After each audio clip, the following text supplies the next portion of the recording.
Mheshimiwa Rais mteule wa Jamhuri ya Muungano wa Tanzania sasa anaelekea katika meza ya kiapo.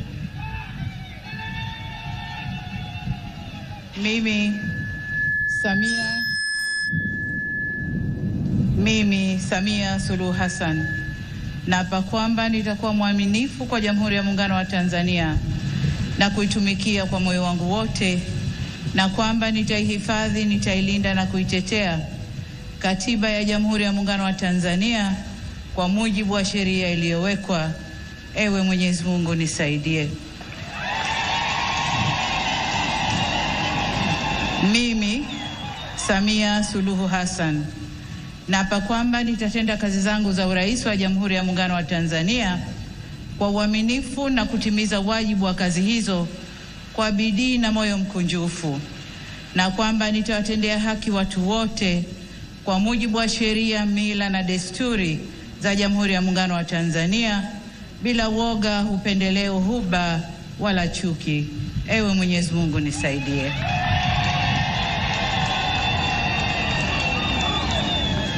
Mimi Samia Suluhu Hassan naapa kwamba katika kutekeleza madaraka niliyopewa kwa mujibu wa Katiba ya Jamhuri ya Muungano wa Tanzania, nitatetea na kudumisha umoja wa Jamhuri ya Muungano wa Tanzania kwa mujibu wa Katiba ya Jamhuri ya Muungano wa Tanzania. Ewe Mwenyezi Mungu nisaidie.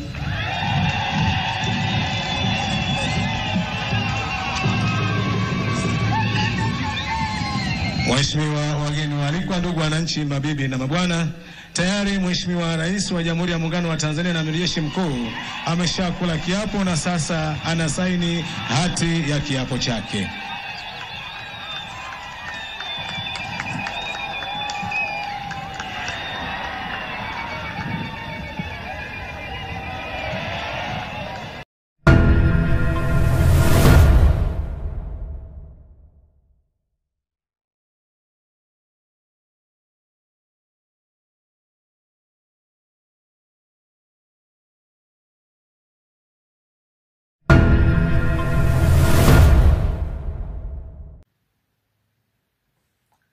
Shalom, Bwana Yesu asifiwe. Kwa yale yanayoendelea, kwa wale wanaozani wako salama katika maovu wanayoyatenda, au kwamba wana ulinzi watalindwa na viongozi wao. Amen. Wale watekaji wanaozani kwamba watalindwa, kwamba utawala utaendelea kuwepo kwa ajili ya kuwalinda, hilo wasahau. Amen. Sasa hivi Mungu hataki mtu yoyote, rais yoyote kutoka CCM. Mungu hataki sasa hivi, kwa sababu hiyo chama kimeshatengeneza mfumo wa kuweka watu wake, na hao watu wake wanaowekwa wote wana ajenda moja ya kishetani. Kwa hiyo mtashangaa kwamba anayetoka amekuwa bora kuliko yule aliyoingia, kwa maana kwamba wanaendeleza mfumo wa kishetani. Kwa hiyo Mungu hataki kusikia mtu yoyote hapo. Kwa hiyo kinachoenda kutokea, waovu ambao wanajitumainia kwamba wataendelea kulindwa, CCM inaenda kufa, na hata Mama Samia hamalizi miaka 5 wala miaka 3, hata imaliza. Kwa ndio maana mnaambiwa nyinyi waharibifu wa uwaji, ndio maana mnaambiwa mgeuke mapema, kwa sababu atapewa muda mchache sana, anapewa muda kidogo sana, ili awe ushuhuda kwa hao wanaotenda hizo kazi. Yaani awe wa mwisho kuzika wengine, kuzika wenzao au kuzika wenzake. Mama Samia atakuwa wa mwisho kuzika wenzake. Yeye ndo namba 1 kiongozi, kwa hiyo yeye ndio kiongozi namba 1. Kwa hiyo yeye ndo atakuwa wa mwisho. Sawa. Kwenye misiba yeye ndo atakuwa wa mwisho. Na anakuambia kabisa kwamba miaka 3 haishi. Miaka 5 haifiki, wala miaka 3 haishi. Hata miaka 2 sidhani kama itaisha. Umesikia huo ujumbe ambao umetolewa? Ulisikia huo ujumbe ambao umetolewa? ambao unazungumza kila siku juu ya hicho kiti. Na huyo nabii alizungumza kuhusu hicho kiti. Kila atakayekuwa anakalia anaondoka. Umesikia? Sasa nyinyi endeleeni kujitumania kwamba mfumo ule ule utaendelea kuwepo. Umeshaona kwamba kila atakayetaka kukalia hicho kiti ambaye yuko kwenye mfumo huo wa iko chama lazima aondoke.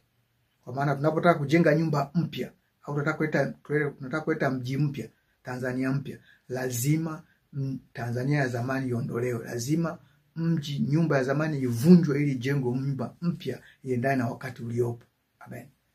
Kwa hiyo hicho kinachotokea. Usitegemee kwamba utabaki kwenye hilo pagari baada ya kubomolewa. Au ukifikiri kwamba tunapotaka kujenga hilo pagari litaendelea kubaki. Lazima litabomolewa, lazima liondolewe. Kwa hiyo kuwa makini. Mfumo unaokuja huko mbele ni mfumo mpya. Mfumo mpya. Unajidanganya kwamba utalindwa tu, ziko mamlaka za kukulinda. Hao wote kuanzia namba 1 mpaka namba 5 ambao wako juu, ambao maasi yote, maovu yote yanafanyika, wanayaangalia tu. Alafu baadaye eti hapo hao kuna mmoja wao anajitokeza anataka agombee. Ndugu, kuwa makini sana na hao watu. Ukimwona mtu yupo katika nafasi za juu kuanzia ya kwanza mpaka ya 5 na yote yanayoendelea hapa amejikausha kimya, alafu kesho anakuja anakuambia mimi nagombea, kuwa makini. Ndio wale mtasema afadhali aliyotoka kuliko aliyoingia. Kuweni makini sana. Wote ajenda yao ni moja. Na Mungu sasa ameamua kuwapurura wote mmoja baada ya mwingine ili kuleta mfumo mpya. Kama wao walivyotengeneza mfumo wao wa kishetani, ndivyo na Mungu analeta mfumo wake mpya wa kiungu. Amen.